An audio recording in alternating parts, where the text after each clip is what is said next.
Certains que vous voulez tous entendre quelque chose de spécial sur la vie et l'œuvre du Rambam. Mais avant cela, est-ce qu'il y a des questions sur ce chapitre? C'était un chapitre qui est assez court, donc il y aura peut-être quelques questions. Est-ce qu'il y a des questions ou bien on passe directement à l'histoire sur l'œuvre du Rambam? Oui, moi j'ai une question, parce que là, on voit qu'il y a une gestion assez complexe du temple. Mais supposons qu'il y a une année difficile et qu'il n'y a pas assez d'argent dans les caisses. Est-ce que la Lara prévoit des priorités dans l'activité du temple? Ou bien est-ce que, bon voilà, c'est-à-dire qu'il y a une année, il y a une guerre, on n'a pas pu rentrer tout l'argent qu'il fallait et on ne peut pas faire toutes les corbanotes qu'on doit faire. À ce moment-là, est-ce que la Lara prévoit des corbanotes principaux, enfin des choses principales à faire et d'autres qu'on peut éventuellement pour cette année ne pas faire?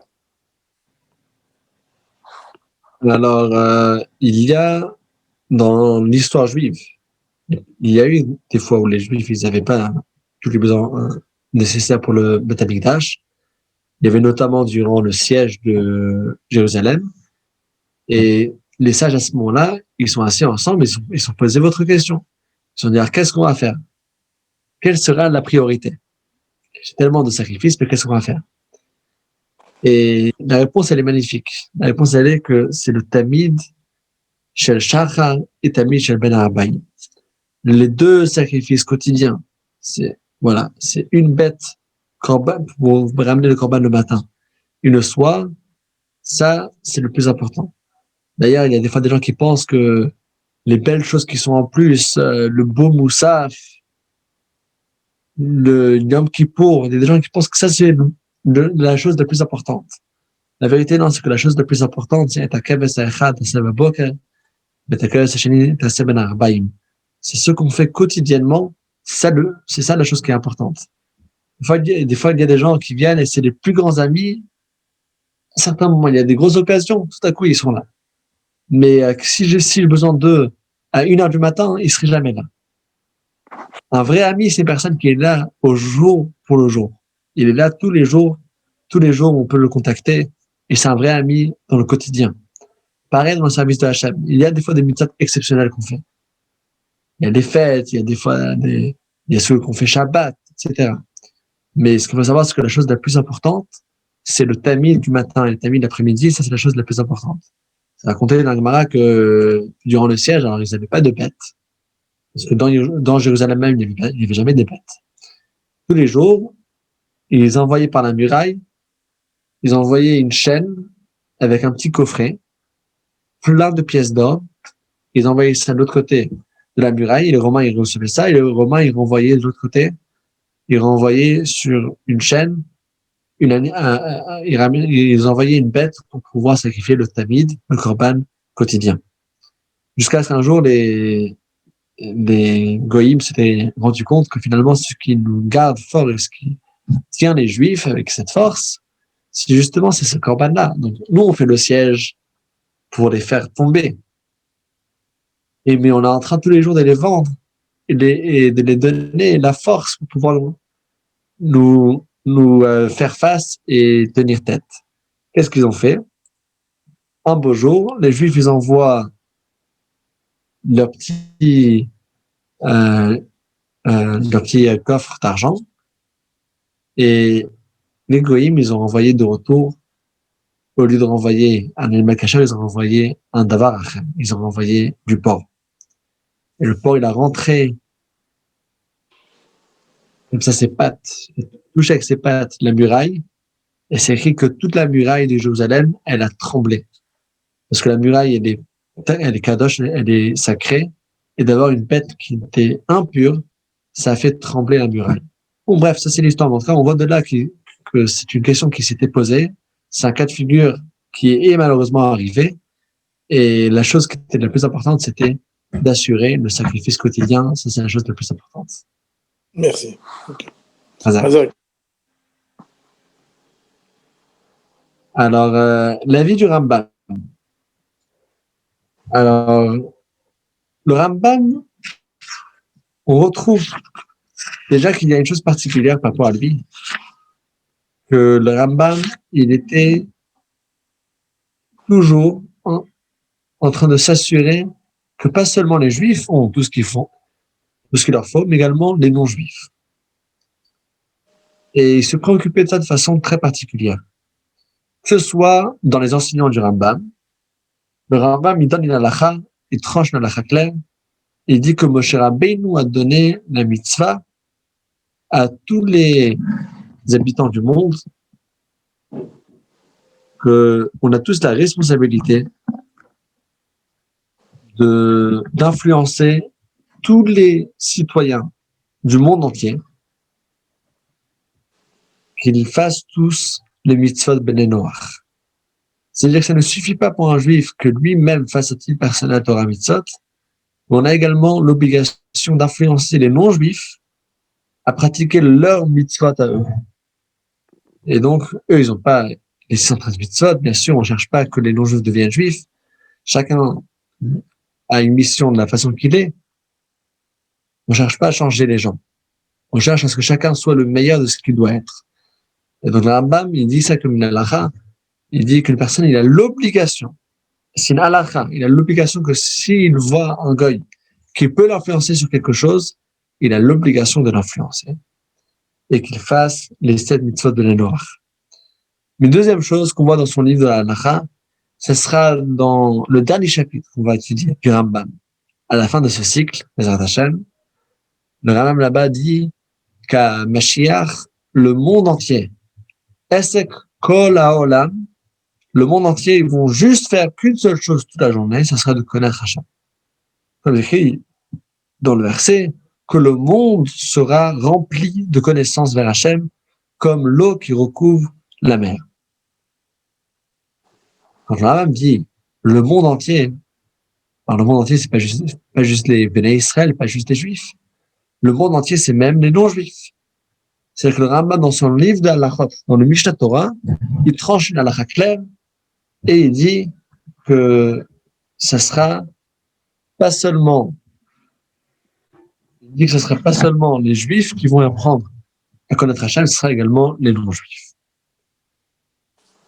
Dans le comportement du Rambam, on retrouve également que, à part le fait que le Rambam c'était un guide pour les égarés juifs, il avait également des grandes relations avec les non-juifs. C'est connu que le Rambam était le médecin du sultan. Et comme c'est écrit dans sa lettre qui est bien connue, le Rambam, il a écrit une longue lettre dans laquelle il raconte son programme quotidien. Et bon, c'est une lettre dans laquelle il se plaint. Il se plaint qu'il n'a pas assez de temps pour prier convenablement, étudier convenablement, parce qu'il est occupé, il est en marathon toute la journée pour aider ci, aider ça. Et à quoi là-bas son programme de la journée, tous les matins, il allait chez le sultan pendant plusieurs heures. Ça veut dire que c'était pas juste de temps à autre quand il y avait un problème particulier, mais c'était une partie intégrante de son emploi du temps quotidien qu'il allait, il allait là-bas plusieurs heures jusqu'à ce que ça c'était son gagne-pain finalement. Mais il avait pu aussi trouver une autre façon d'aller gagner sa vie. Mais c'est parce que pour le Rambam, c'est important que les goïms aussi réussissent. Et donc, si le sultan représente le royaume des goïms, il fallait que lui aussi soit en bonne santé. Lui et tout son royaume, il était là-bas chaque jour quelques heures pour que toute la cour royale soit en bonne santé. Bien sûr, il a donné également des conseils. Alors, c'est raconté que au départ, le Rambam, il apprenait la Torah tranquillement, sans aucun souci. Il avait un frère qui s'appelait Rabbi David, et son frère, c'était lui qui se préoccupait de tous ses besoins matériels. Il le couvrait tout ce qu'il fallait. Ensuite, la roue s'est retournée. Vous savez que dans la vie, rien n'est garanti. Tout dépend de Akadosh Baruch Hu. Et il y avait, alors le frère de Rambam, il avait investi dans un bateau avec beaucoup de marchandises et le bateau s'était renversé dans la mer. Et donc, il avait perdu tous ses biens. À ce moment-là, le Rambam, il a dû tout seul aller chercher une source de Parnassa pour lui-même et pour sa famille, y compris la Parnassa pour son frère qui était riche et qui est devenu pauvre. Donc après, c'était la roue qui s'est retournée à 100%, à 180 degrés. C'était le Rambam c'était lui qui nourrissait son frère qui était riche avant. Alors, c'est évident que de la même façon que le Rambam, il s'occupait de la santé physique du sultan et de sa famille, il s'occupait également de la santé spirituelle et morale. Parce que le sultan, il demandait conseil auprès du Rambam pour également des choses qui étaient très intimes, et le Rambam, il aidait à chacun. Et le Rambam, il, il avait également une influence sur le sultan et pour le convaincre qu'il respecte lui aussi les 7 lois noachites. Et le Rambam était tellement spécial parce que finalement, sur sa tombe, c'est écrit une chose qui est phénoménale. Sur sa tombe sont gravés les mots Mi Moshe ve'ad Moshe lokam ki Moshe. Depuis Moshe Rabbeinu, jusqu'à Moshe, le Rambam s'appelait Moshe, Rabbi Moshe ben Maimon. Depuis Moshe Rabbeinu jusqu'à Moshe ben Maimon, dans la phrase qui est gravée, c'est Mi Moshe ve'ad Moshe, de Moshe à Moshe. Lokam ki Moshe, il n'y avait personne comme Moshe, personne comme le Rambam, tellement il était spécial. Est-ce que ça veut dire qu'on est d'accord avec lui, qu'on est d'accord avec cette phrase qui est gravée? Alors le Rabbi a dit une fois dans une sikha, il a dit qu'il y a une règle, que quand il y a une chose qui est quand même une chose qui est remarquée de tous, c'est qu'il y a une chose qui pourrait induire les gens dans une erreur. Dans ce cas-là, si un Talmid Chacham le voit, il a l'obligation de faire une reproche et de faire une remarque, parce que si le Talmid Chacham va se taire, alors les gens vont penser qu'il s'associe et qu'il valide la chose.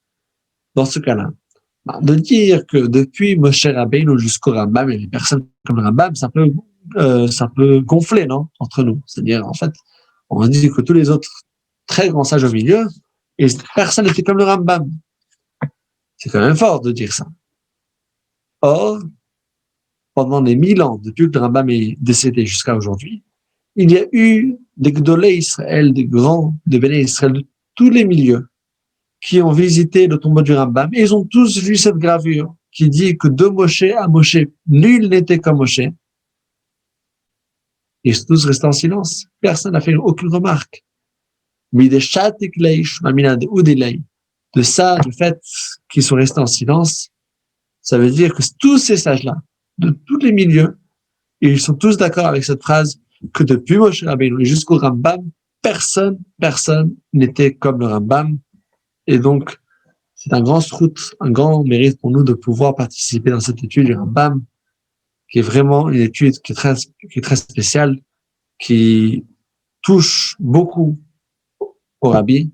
Le Rabbi l'a demandé personnellement, c'est pas juste une chose qu'il a demandé pour une autre raison, mais c'est une demande à lui, une demande personnelle qui vient de sa part.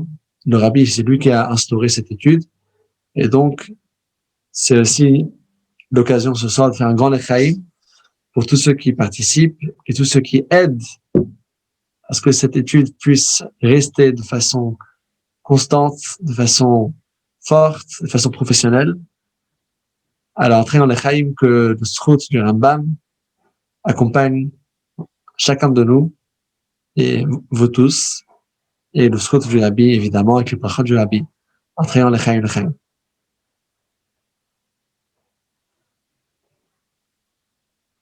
Est-ce que quelqu'un veut dire un mot? Lechaïm. Juste une chose, Rav Levi. Oui. Est-ce que le Baal Shem Tov c'est très éloigné du Rambam en termes de période?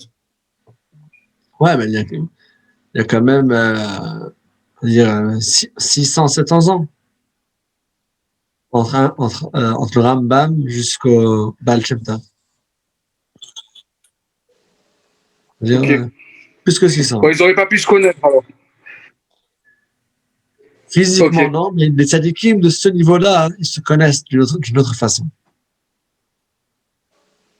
Bien sûr.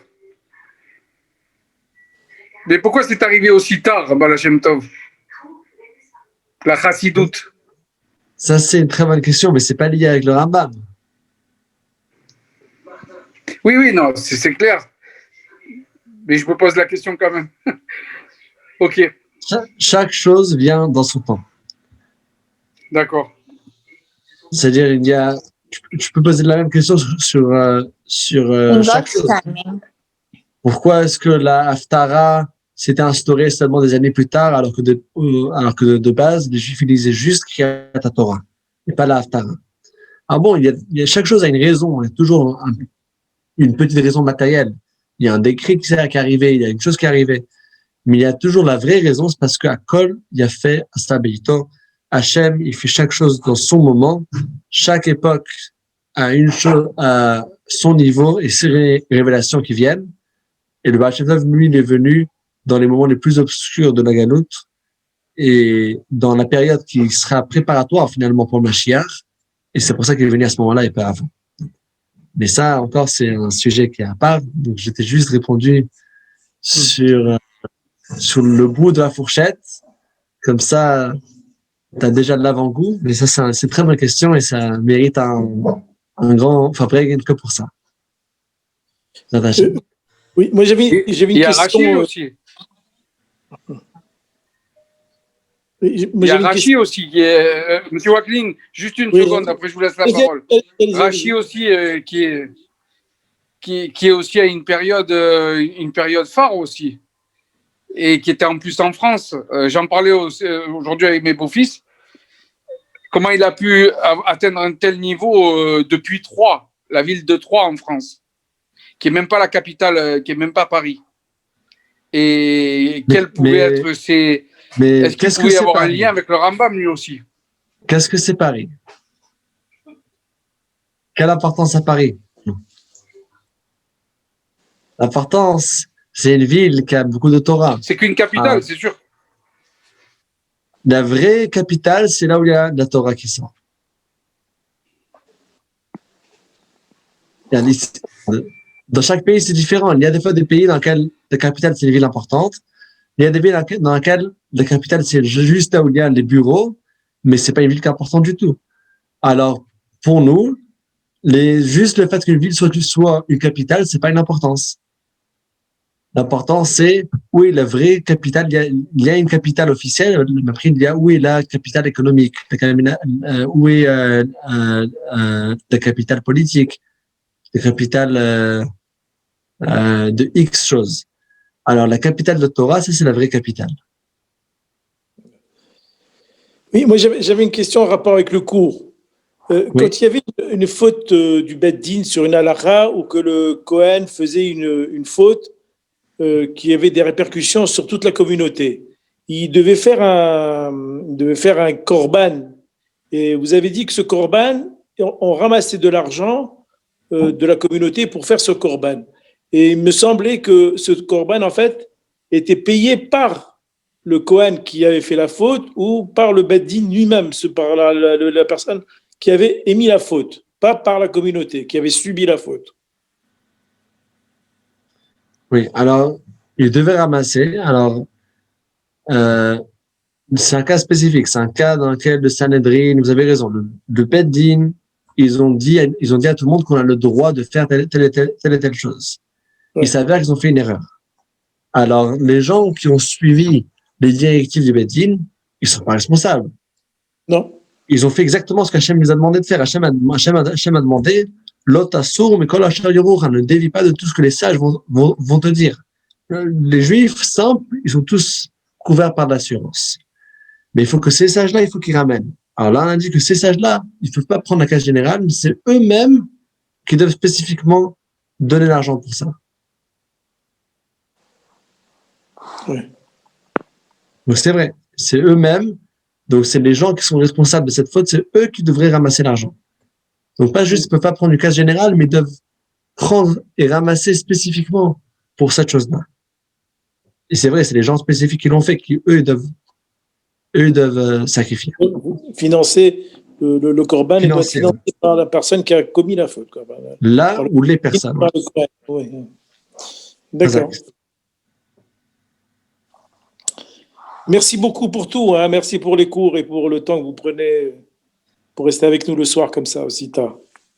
Avec très grand plaisir.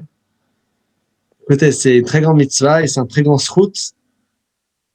Et je suis certain que dans cette date-là, le Chav Tevet, la Iloula du Rambam, je suis certain que le Rambam, il prie pour chacun de nous, chacun qui participe dans son étude, et qu'il est très content. Bon, alors juste pour dire encore une dernière chose sur le Rambam, mais c'est une chose qu'il faut bien écouter, et il faut ensuite le comprendre, et après ça prend du temps jusqu'à ce que c'est une chose qui devient digérée dans notre esprit. C'est écrit dans la Gemara que si une personne mentionne une étude qui était transmise par un certain Rav, un certain Chacham, et que ce Chacham-là n'est déjà plus de ce monde, alors les lèvres de ce Chacham, ils disent les mots avec celui qui l'apprenne. Alors le Rabbi, une fois, il a parlé du Rambam, il a dit, alors imaginez-vous, quand vous apprenez le Rambam, puisqu'on apprend les mots du Rambam, c'est pour ça que même des fois quand c'est difficile, ce serait peut-être plus facile de juste faire un petit résumé en français, et voilà, on aurait terminé, ce serait plus court, on n'aurait pas besoin de tout lire en hébreu. Des fois, il y a des très longs textes. Non, c'est important de lire les mots du Rambam, parce que quand on lit les mots du Rambam, le Rambam, il lit les mots avec nous. Le Rambam, même s'il est décédé, Sif Sotav Medovevot Pakaver, c'est écrit. Dans la tombe, le corps d'un tzaddik ne se décompose pas, et ses lèvres formulent les mots avec nous. Et quand il y a les lèvres du Rambam qui formulent les mots, ça fait que matériellement, il y a une influence d'un tzaddik dans le monde. C'est pas juste spirituellement qu'on est là avec le Rambam, mais matériellement, il y a ses lèvres. Même après sans m'entendre, les lèvres du Rambam, ils disent des mots, ils bougent les lèvres avec nous.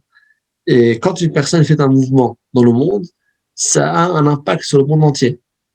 Je bouge ma main, je souffle, ça fait qu'il y a des molécules, il y a un peu d'air qui bouge autour de moi, et finalement, ça fait bouger l'air qui est encore après. Donc, chaque mouvement qu'on fait, ça a un impact qui sera peut-être pas ressenti à la main nue, mais ça va faire un impact sur le monde entier. Chaque mouvement, puisque le monde entier c'est rempli d'oxygène et rempli de différentes molécules, chaque mouvement qu'on fait, ça a un impact partout dans le monde. Alors, quand on apprend le Rambam, il a ses lèvres à lui qui sont en train de prononcer les mêmes mots.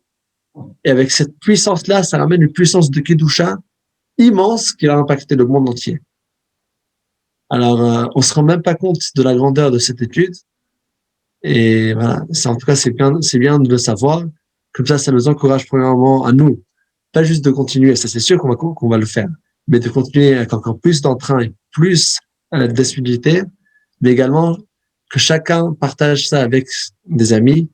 Vous savez que quand vous gagnez quelque chose de beau, il y a un très très bon plan. On peut acheter un et il y a 15 offerts. Qui ne va pas le dire à ses amis?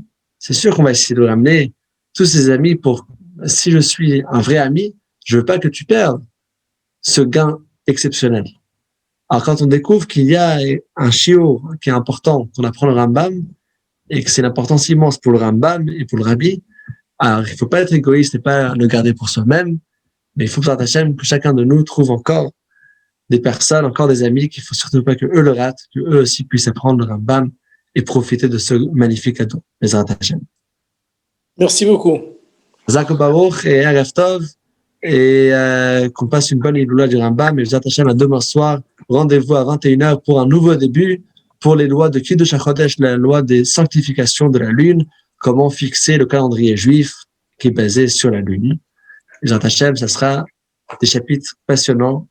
Rendez-vous demain soir à 21h, Bezrat Hashem. Chazak Baruch.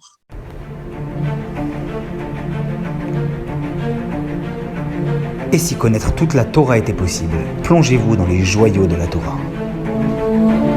Étude du Rambam, le Maïmonide, cours de qualité par des rabbins francophones aux 4 coins du globe. Un chapitre chaque jour, à raison de 20 minutes, pour finir en moins de 3 ans l'apprentissage de la Torah. Relevez le challenge, tous les soirs en direct à 20h30 ou 21h30 heure israélienne. Nos cours sont accessibles à tout moment, YouTube, Facebook et sur notre site torah24.com.